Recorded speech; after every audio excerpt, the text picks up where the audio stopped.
Gold trusted gold buyers. మీరు తాకట్టు పెట్టిన బంగారాన్ని విడిపించి ఈ రోజు ఉన్న మార్కెట్ ధరకు కొనబడను. చాలా బాగుంటుంది అది. అంటే ఫస్ట్ సినిమా కదా, ఎంతో పెయిన్ తో ఉంటాం, ఎంతో కసితో ఉంటాం, ఎన్నో రోజుల స్ట్రగుల్, ఎన్నో ఇయర్స్. అంటే అందరూ జరిగేవి. కృష్ణానగర్ కష్టాలు అన్ని కూడా మనకి, మణికొండ కష్టాలు అన్ని కూడా ఎలా ఉంటాయంటే ఫిల్మ్ నగర్వి చాలా స్ట్రగుల్స్ ఉంటాయి. Not only in the direction, not only in the acting field. అందులో మన అందరూ కొత్త వాళ్ళే, ఎవ్రీవన్ కొత్త వాళ్ళే. ఆ రికగ్నైజేషన్ అనేది ఎంత బూస్టప్ ఇస్తుంది అంటే, అందులో స్టేట్ లెవెల్ అవార్డు, ఒక స్టేట్ అవార్డు గెలుచుకున్న ఒక సినిమా అనేటప్పటికి ఆ రికగ్నైజేషన్ కానీ, వాట్ ఎవర్ రిసీవ్ చేసుకునే విధానం కానీ జనాలు చాలా డిఫరెంట్ ఉంటుంది, వాల్యూ పెరుగుతుంది, నెక్స్ట్ సినిమాకి పనిచేయాలనిపిస్తుంది. డెఫినెట్లీ నాకు తెలిసి ఇలాంటి అవార్డ్స్ ప్రకటించడం వల్ల కొత్త యాక్టర్స్కి, కొత్త డైరెక్టర్స్కి, అరే మనం కూడా ఎలాగైనా నేను ఆ స్టేజ్ మీదకి వెళ్ళాలి, ఫలానా వంశాన్ని వెళ్ళాడు కదా ఈసారి మనం వెళ్ళాలి అనుకునే వాళ్ళు ఉంటారు, కంపల్సరీ వస్తారు. నేను నమ్ముతున్నాను ఇలాంటివి చాలా బూస్టప్ వస్తాయి. అంటే ఈ అవార్డు వచ్చిన తర్వాత మీలో వచ్చిన మార్పు ఏంటి? అండ్ భయమా, లేకపోతే స్క్రిప్ట్ వర్క్ జరుగుతూ ఉంటాయి, సో ఏదైనా డిఫరెంట్ ఫీలింగ్ ఏమన్నా అనిపించిందా? సేమ్ ఉంటుంది. ఆ టైము అనౌన్స్మెంట్ ఎలా ఉంటుందంటే ఒక ప్రౌడ్ మూమెంట్ అనమాట. చిన్న అరే మనల్ని గుర్తించారు, మన కష్టాన్ని గుర్తించారు స్టేట్ గవర్నమెంట్ అనేది స్పెషల్ మూమెంట్. అది కంపల్సరీ బూస్టప్ ఇస్తుంది, ఇంకొంచెం ఎనర్జీ ఇస్తుంది. చేంజ్ ఏమి ఉండదు, బాధ్యతను మాత్రం పెంచుద్ది. బాధ్యత గురించి, అది కాకుండా బాధ్యతతో కూడుకున్న భయం అనేది కూడా ఒకటి. Definitely if there is no fear, మనకు ఆ రెస్పాన్సిబిలిటీ రాదు.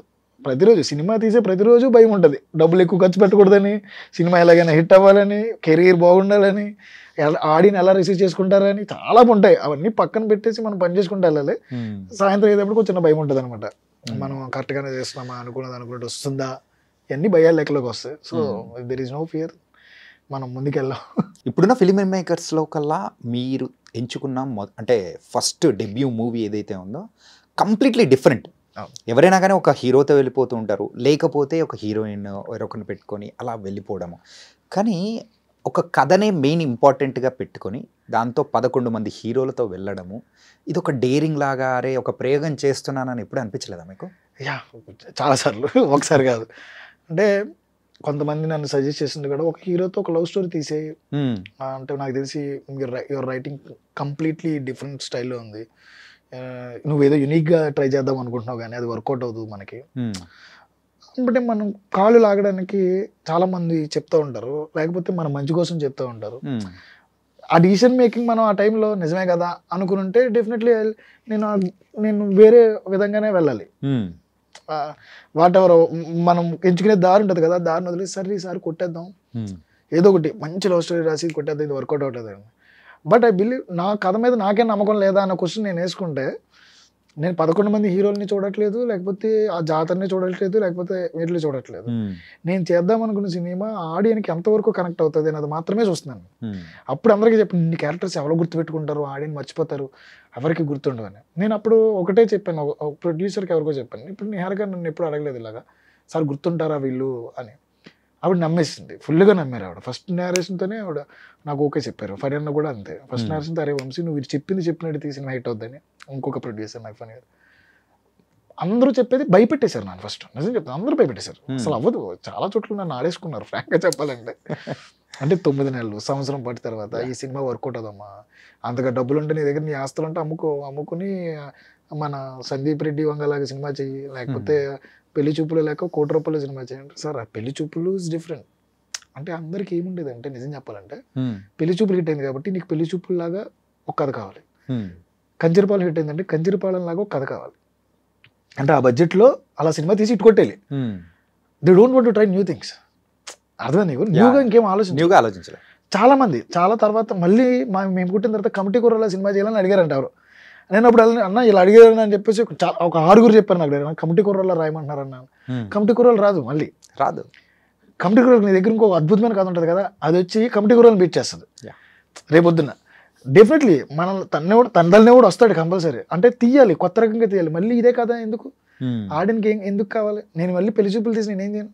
పెళ్లి చూపులు ఆల్రెడీ తరుణ్ తీస్తాడు, హైదరాబాద్ ఆల్రెడీ వెంకటేష్ తీస్తాడు. ఆ ఫ్రస్ట్రేషన్ చాలా ఉండేది నాకు. ఆయన వీరిని పట్టు ఏదో మొండితనంగా మూర్ఖుడు అనేవారు అనమాట. మూర్ఖుల్లా బిహేవ్ చేస్తున్నావు, రైటింగ్ స్కిల్ ఉంది, కొత్తగా రాస్తున్నావు, ఒక్క కథ కొత్తోడితో రాయొచ్చు కదా. నాకెందుకో నమ్మకం, అదే నేను రాసింది మంచి కథరా, ఒక్కడు కూడా రిజెక్ట్ చేయలేదని నన్ను. మేబీ బడ్జెట్స్ ఫెయిల్ అయినాయి, మేబీ యాక్టర్స్ ఫెయిల్ అవుతున్నారు, మేబీ విన్న వాళ్ళలో వాళ్ళు హీరోలుగా చూసుకుంటున్నారు, కథను కథలో చూడట్లేదు. So it's not my fault. నేను చెప్పిన వాళ్ళు తప్పు, విన్న వాళ్ళు తప్పు, విన్న వాళ్ళు తప్పు, నేను చెప్పిన పీపుల్ తప్పేమో, నాకు కథ తప్పు కాదు. So I have to find my real producer. Okay. So నేను ఆ కోణంలోనే ఆలోచించాను. సో నేను ఆలోచించి 4 సంవత్సరాలు పట్టింది నాకు కావాల్సిన, నా కథకు కావాల్సిన ప్రొడ్యూసర్ని అదే వెతుక్కుంది. అటు వెళ్ళి నిహారిక గారి దగ్గరికి, ఫణి గారి దగ్గరికి వెళ్ళింది అనమాట. అక్కడికి పోయి ఆగిన తర్వాత బయటకు వచ్చింది. అక్కడికి వెళ్ళకపోతే బయటికి రాదు. ఈ 4 సంవత్సరాల కష్టం అనేది కూడా ఒకసారి అబ్జర్వ్ చేసుకుంటే ఇన్ని కాదు కదా, ఎన్నో అంటే నియర్లీ ఒక 2-3 ప్రొడక్షన్ హౌసెస్ అనేది కూడా మారి ఫైనల్గా వచ్చి అక్కడే ఆగడం, కానీ ఇది అవుతుందా అవ్వదా అని పడిన కష్టం, దానికి తోడు ఇప్పుడు వచ్చిన అవార్డు, ఒక్కసారిగా అన్నీ ఒక్క ఫ్రేమ్లో ఆలోచిస్తుంటే ఎలా అనిపిస్తుంది? అమ్మో అసలు అంటే అందరికీ ఏమవుతుందంటే చెట్టుకు వచ్చిన పండు ఉంటుంది కదా, ఆ పండే కావాలి. ఆ మొక్క వేయడానికి ఎవరు రెడీగా ఉండడు, అదేనా ఆ మొక్కకి నీళ్ళు పోయడానికి ఎవరు రెడీగా ఉండరు, ఆ మొక్కని క్లియర్గా చూసుకోవడానికి ఎవరు రెడీగా ఉండరు. అలాంటి స్టేజే ప్రతి రైటర్ది, ప్రతి డైరెక్టర్ది. అందరికీ పండే కావాలి. కథ రాసుకునేటప్పుడు చాలా స్ట్రగుల్స్ ఉంటాయి. కథ రాసుకునేటప్పుడు అంత ఈజీ కాదు కథ రాయడం అంటే. ఇంట్లో కూర్చొని కథ రాసేయడం కాదు, మనకు తెలియకుండానే మన సబ్ కాన్షియస్లో చాలా కథలు ఉంటాయి. మనకు తెలియకుండానే అది పేపర్ మీద పెడతాం, కొన్నిసార్లు తెలిసి పెడతాం, కొన్నిసార్లు ఇలా వస్తే బాగుంటుంది అనుకుంటాం. ఈ అన్నిటిని గైడ్ చేయడానికి ఒక పీపుల్ కావాలి. When you're in a stage, అంటే ఆ స్ట్రగ్లింగ్ స్టేజ్ ఉంటుంది కదా, ఎవరు నీ పక్కన ఉంటారు అస్సలు, నో ఛాన్స్. అలాంటప్పుడు 4-5 కాదు 10-15 ప్రొడక్షన్స్ దగ్గరికి వెళ్ళాను నేను. అందరూ ఓకే చేశారు. ఒకరు 1 నెలలో వదిలేశారు, ఒకరు 2 నెలలు వదిలేశారు, ఒక సంవత్సరం తర్వాత వదిలేరు, ఒకరు 9 నెలల తర్వాత వదిలేరు, ఒక బడ్జెట్ ఎంతలో చేయాలన్నారు 9 నెలల తర్వాత, 10 నెలల తర్వాత. నా సినిమాకి ఎంత బడ్జెట్ కావాలో నాకు క్లారిటీ ఉంది. ఇంత బడ్జెట్ లేకపోతే వర్కౌట్ అవ్వదు. కొత్త వాళ్ళతో ఇంత బడ్జెట్ పెట్టడానికి అది ఇండస్ట్రీలో కదా, ఎక్కడ భూమండలంలో ఎవరు రెడీగా లేరు అనేది పెద్ద టాకు. ఆ భయాలు ఉంటాయి కదా, ఎవరు రారా, నా కెరీర్ ఏంటి, నేనేంటి, వయసు అయిపోతుందని ఇంట్లో భయం, అన్నీ ఉంటాయి కదా.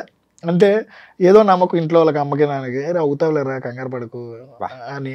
మా తమ్ముడేమో ఆడి సంపాదించుకునే 25,000లో నాకు 5,000 పంపడం, దాని మీదే 4 సంవత్సరాలు, అంటే రోజు సంపాదించకుండా ఒకడు ఇంట్లోనే కూర్చున్నాడు అంటే ఎలా కుదురుతుంది? సో ఆ స్ట్రగుల్స్ చెప్పలేము. అంటే గుర్తు చేసుకోవడం కూడా ఎలా అనిపిస్తుంది అంటే ఒకసారి ఇన్ని దాటుకుని వచ్చామా, ఇల్లు లేకుండా, ఫుడ్ లేకుండా, మార్నింగ్ లేస్తే టిఫిన్ కాల్సి వస్తుందని మధ్యాహ్నం పూట లేచే లైఫ్లో చాలా ఉన్నాయి, అందులో నేను ఒకడిని. అలాగే వచ్చినవి అంతే. బట్ అంటే ఇలాంటి అవార్డ్స్ ఏమిస్తాయంటే మనం పడ్డ కష్టానికి ప్రతిఫలం అవ్వాలన్నమాట. ఆ రికగ్నైజేషన్ అనేది ఎంతో హ్యాపీనెస్ ఇస్తుంది. సో దాన్ని నేను ఎంజాయ్ చేస్తున్నా. అంటే తలకెక్కించుకోకూడదు. దానివల్ల నాకేమీ పొగరు పెరగకూడదు. అట్ ద సేమ్ టైం ఇది రాలేదు కదా, నెక్స్ట్ టైం ఎలాగో కొట్టాలి, ఇంకొకరికి ఎవరు కొట్టాలన్నా వాట్ ఎవర్ ఈగోలో వాట్ ఎవర్ ఉండకూడదు. ఈ రోజు నేను ఎంజాయ్ చేద్దాం అనుకుంటాను అంతే.